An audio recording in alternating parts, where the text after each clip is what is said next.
سلام على عباده الذين اصطفى أما بعد فقد قال صلى الله تعالى عليه وسلم مجلس فقه خير من عبادة 60 سنة وقال صلى الله تعالى عليه وسلم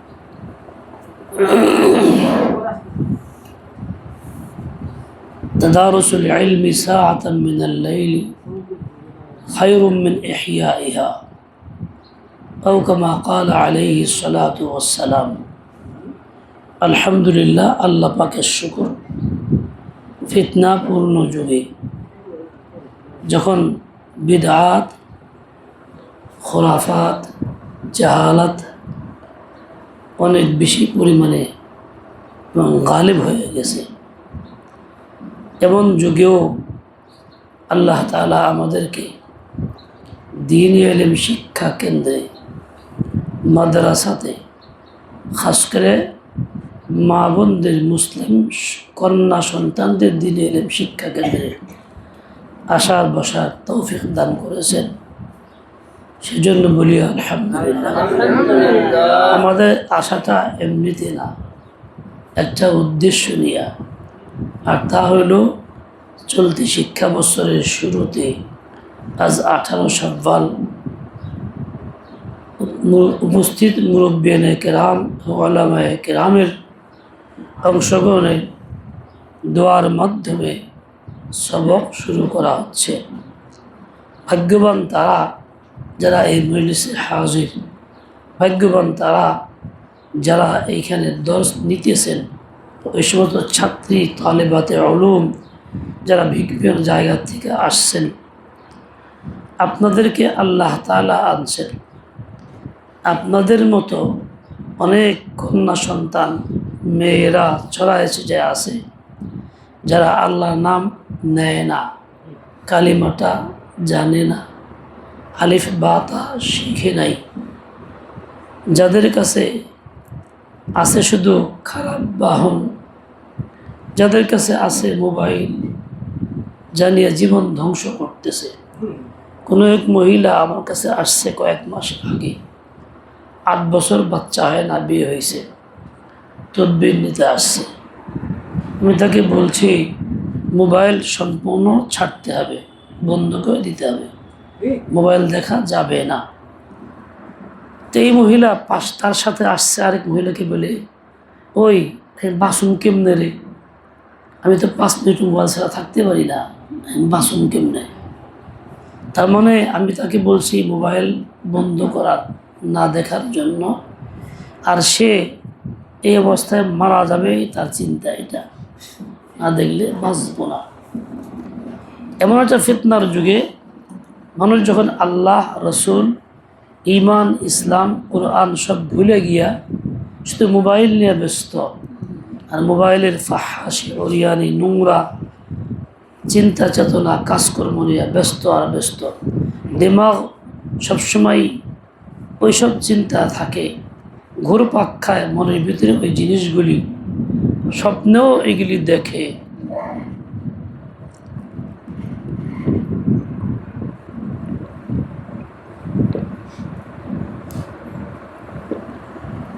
এমন একটা পরিবেশ ফিতনার যুগে আল্লাহ পাক আমাদেরকে সহি বুঝ দেওয়ার জন্য দ্বীনি ইলম শিক্ষা কেন্দ্রে আসার সুযোগ দিয়েছেন, সেজন্য দিল থেকে শুকর আদায় করি আলহামদুলিল্লাহ।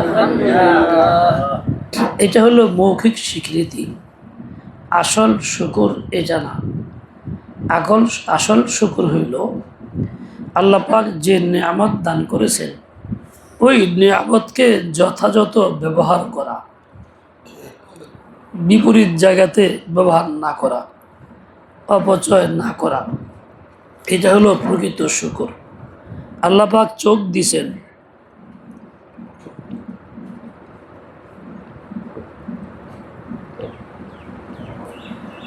কোরআন তেলাওয়াতের জন্য, হক দেখার জন্য, রাস্তা দিয়া দেখা মসজিদে যাওয়ার জন্য, তালিমের হালকা যাওয়ার জন্য, ওলামা একেবারে সহবতে যাওয়ার জন্য চোখ আমি এই কাজে ব্যবহার করব। তা না করে যদি মোবাইলে ব্যবহার করি, যদি আমি টিভিতে ব্যবহার করি, খারাপ কোনো ছায়াছবি দৃশ্য দেখতে ব্যবহার করি, তাহলে আমি এই নিয়ামতের শুকর আদায় করলাম না।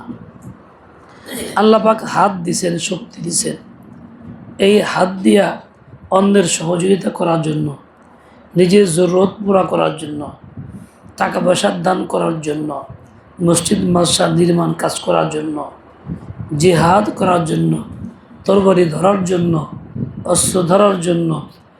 আর আমি এটা না করে যদি এই হাতটাকে খালি মোবাইল, নারী, দুই আঙ্গুল দিয়ে চালাইতেই থাকি, এই হাত যদি গুনাহের কাজে ব্যয় করি, হাত দিয়া যৌবন নষ্ট করি, এই হাত দিয়ে মারামারি কিলাকিলি করি, অন্যের জুলুম করে টাকা পয়সা ছিনতাই করে নিয়ে যাই, এরকমভাবে হাত দিয়ে অন্যায় ফাইসালা লিখি, তাহলে আমি এই নিয়ামতের শুকর আদায় করলাম না, বেকদরি করলাম।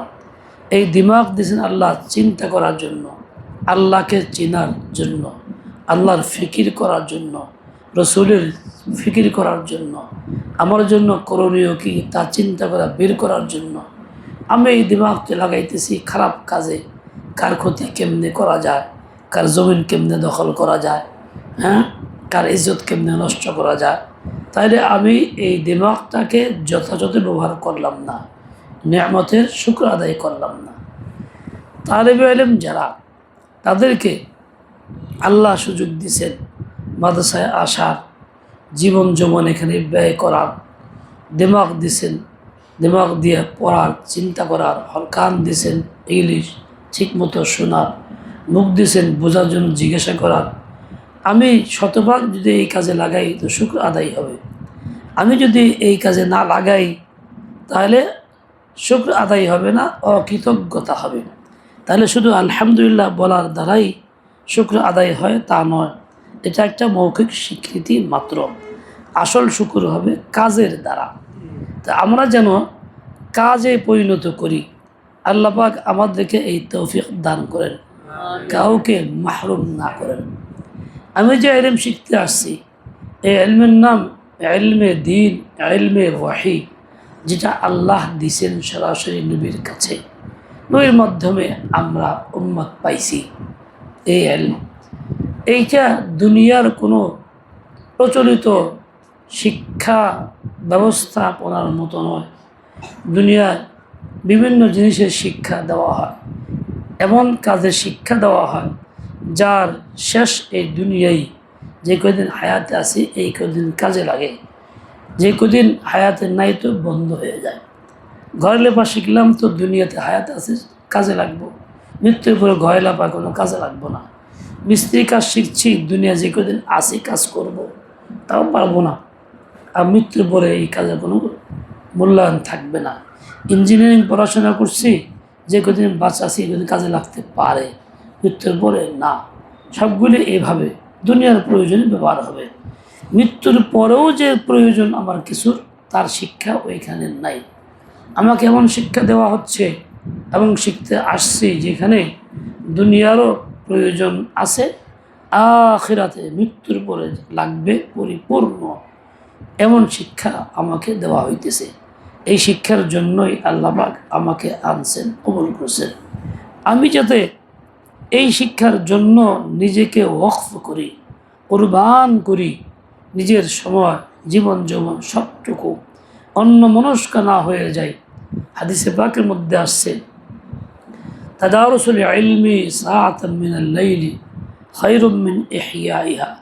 একজন মানুষ ওহির ইলমের চর্চা করে, শিখে শিখায়, পড়ে পড়ায়, মুখস্থ করে, তাকরার করে, তাহলে এই লোকটার মর্যাদা কতটুকু, কত বড় কাজ সে করলো। রাতভর যদি সে জায়গা থাইকা ইবাদত করতো, তাসবিহ তাহলিল করতো, তাহলে যা পাইতো তার চেয়ে অনেক বেশি পাইল অল্প সময়ে এই ইলমের চর্চা করার দ্বারা। তাহলে ইলমুদ্দিন শিক্ষা শিখানোর মর্যাদা বেশি, এতে সওয়াব বেশি।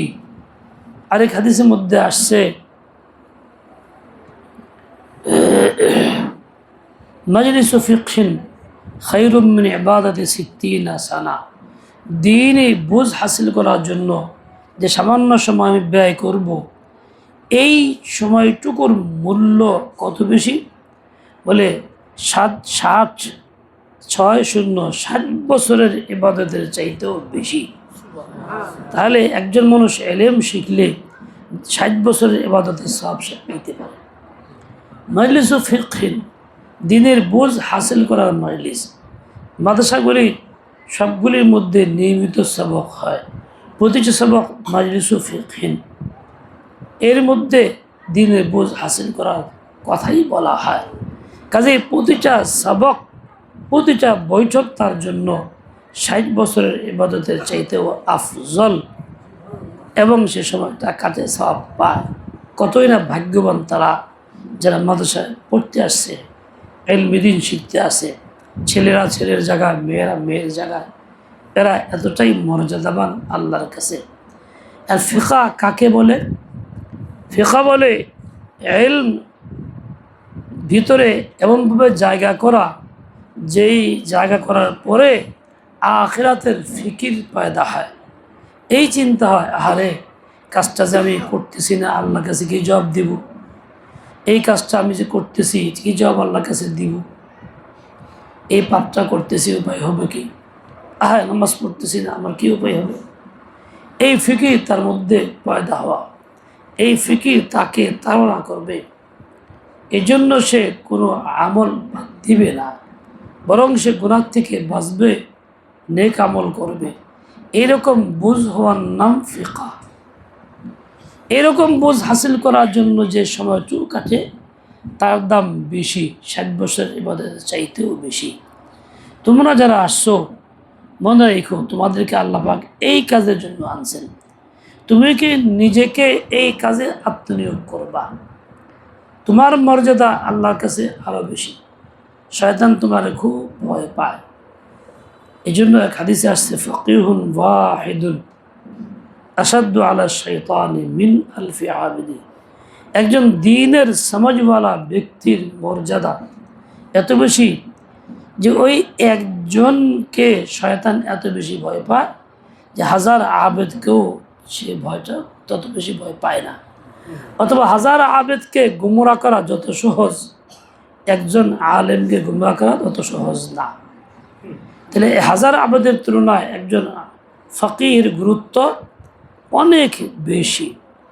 মিশকাতে এক হাদিসের ব্যাখ্যায় আলোচনা করতে গিয়ে লিখছে যে এক মসজিদে একজন লোক এক পাশে ঘুমায় আছে, আরেকজন লোক আরেক পাশে নামাজ পড়তেছিল। বাইরে একজন লোক মসজিদে ঢুকতে চায়, একটু আগে যায় একটু পিছায়, একটু আগে যায় একটু পিছায়, এরকম করতেছে। তার জন্য বাড়িতে দেখতেছে ওই ওখানে যায় আবার পিছায়, ঢুকেও না, এরকম করে গেয়। এই মিয়া, তুমি এরকম করতেছো গে? কী চাও তুমি? হ্যাঁ, কাজে মসজিদে ঢুকবার চাই। কেন লেগে ঢুকবার চাও? বলে যে নামাজ পড়তেছে, ধোকা দিবেন লেগে, তুমি শয়তান। তো ঢুকো না কেন? ঢুকি না, এই যে ঘুমাই রয়েছে এই লোকটার ধরে। ঘুমাই রয়েছে কেন? বড় একজন আলেম ফাকি, সে ঘুমন্ত, তারপরেও তার ভয়ে ভিতরে ঢুকতে পারতেছে না।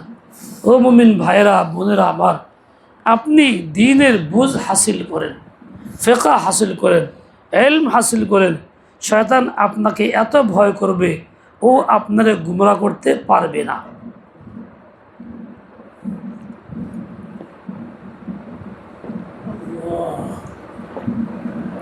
আর তা না হইলে গুমরা করা এই এক আঙ্গুলের বিষয় মাত্র, সেকেন্ডের ব্যাপার মাত্র।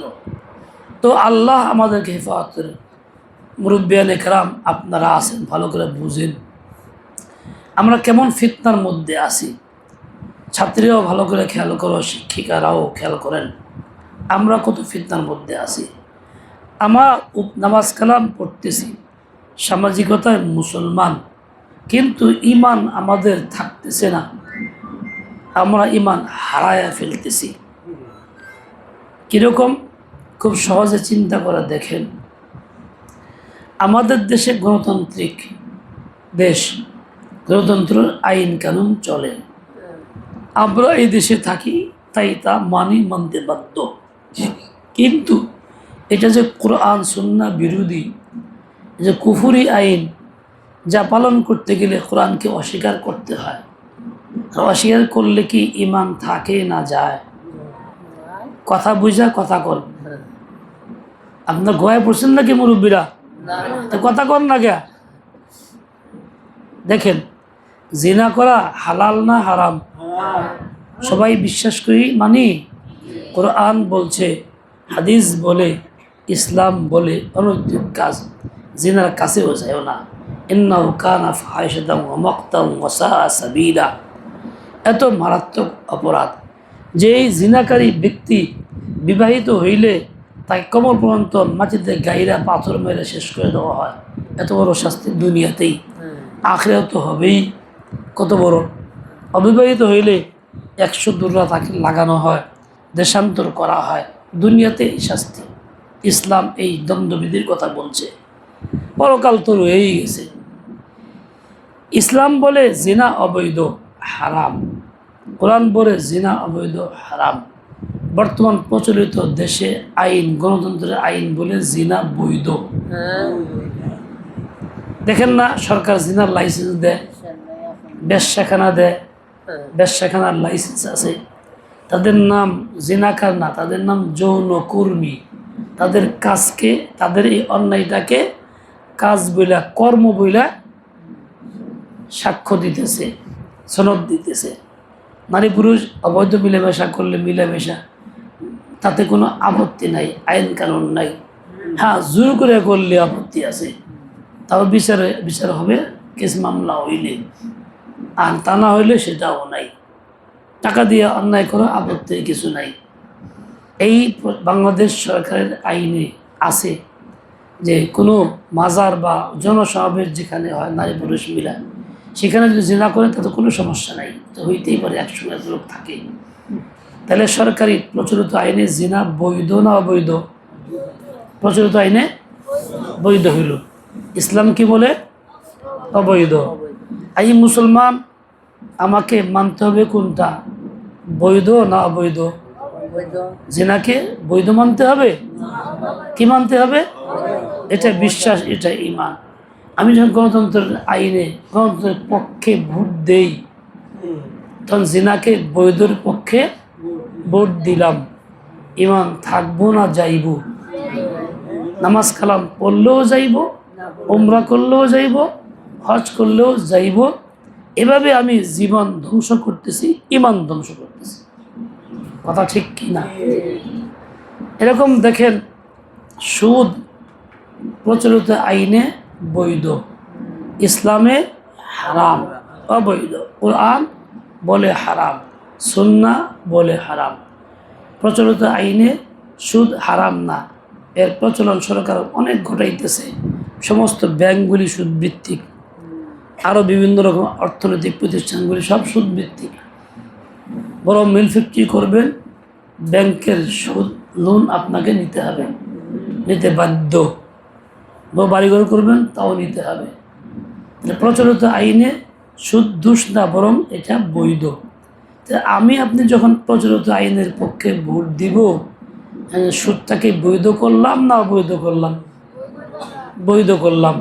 তো সুদকে বৈধ করলে কোরআনকে স্বীকার করা হইল না অমান্য করা হইল? ঈমান থাকবো না যাইব? গেছেই গা।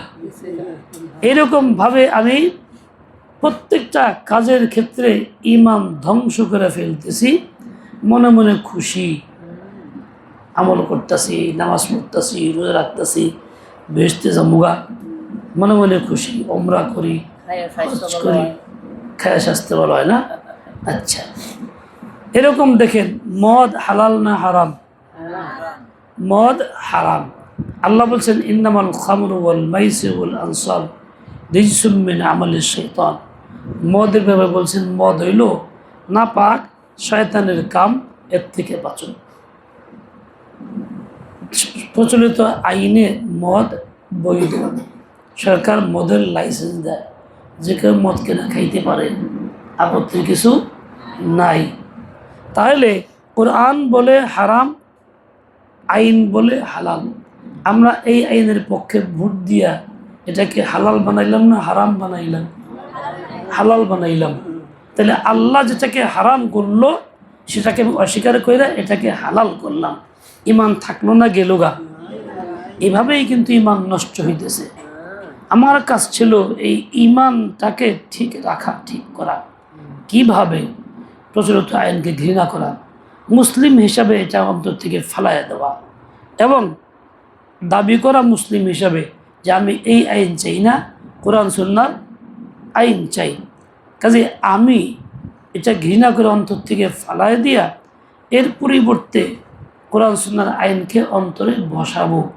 এই দাওয়াতটা সবাইকে দিব, সকলের মেজাজ তৈরি করব, সকলে মিলেই আওয়াজ তুলব আমরা কোরআন সুন্নাহর আইন চাই মুসলিম হিসাবে। এটা আমাদের দাবি। আমরা ইমান নিয়ে থাকতে চাই, ইমান নিয়ে বাঁচতে চাই, ইমান নিয়ে মরতে চাই। তাই তো ইসলামী দল যারা আল্লামা মামুনুল হক সাহেব সহ এরা উম্মতের ইমান রক্ষার জন্য এই যে ইসলামের দাওয়াত দেয় এবং তা ইসলামের পক্ষে ভোট দিতে বলে, যাতে করে আস্তে আস্তে পরিবেশে উঠা যায়। আমরা একটা পচা পুকুরে ডুবে রয়েছি, মাঝখানে হাবুডুবু খাইতেছি। এখন এই পচা পুকুরতে ডুবে মরণ লাগবো না বাঁচার চেষ্টা করন লাগবো? আর ছাত্রে কিনারে দিকে যাওয়ান লাগবো, কিনারে যাইতে সময় লাগবো, মাঝখানে যাইতে যাইতে হাবুডুবু খাইয়া ময়লাও খাওয়ান লাগতে পারে না? পারে না? আর আমাদের যত কষ্টই হোক এই পচার থেকে বাঁচার চেষ্টা করা লাগবো। কারণ সকলেই পাক্কা ইরাদা করি, ইমান আনি, কুফুর ত্যাগ করি, শিরক ত্যাগ করি, এর পক্ষ সমর্থন না করি। আমরা ইসলামের পক্ষে থাকব, ইসলামের পক্ষেই ভোট দিব, যাতে আমাদের ভোটে ইসলামের পক্ষের লোকজন সংসদে গিয়ে আস্তে আস্তে গেলে আইনকানুন বদলাইতে পারি। কথা বুঝাইতে পারলাম? তবে ইমান ঠিক রাখা যাবে।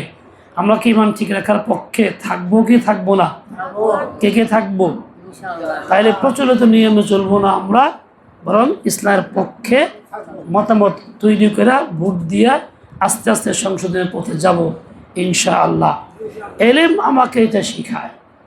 আমি যে এলেম না শিখি তো কেমনে জানবো কোনটা ইমান কোনটা বেঈমানি, কীভাবে ধ্বংস হয় কীভাবে হয় না। কাজে কতটা ভুলের মধ্যে আছি যা চিন্তাও করা যায় না। আল্লাহ আমাদের হেদায়েত দেন, সহি বুঝ দেন, ইমান আমল রক্ষা করার চলার তৌফিক দেন, ইমান নিয়ে বাঁচার, ইমান নিয়ে মরার, ইমান নিয়ে কবরে যাওয়ার, ইমান নিয়ে ওঠাও তৌফিক দেন। ওয়াসাল্লাল্লাহু তাআলা আলা নবিয়িল উম্মি ওয়া আলা আলিহি ওয়া আসহাবিহি বারাকা ওয়া সাল্লাম। তোমরা যারা বসছো কিতাব খুলো, শুধু এক কিতাবেরই হুজুর কই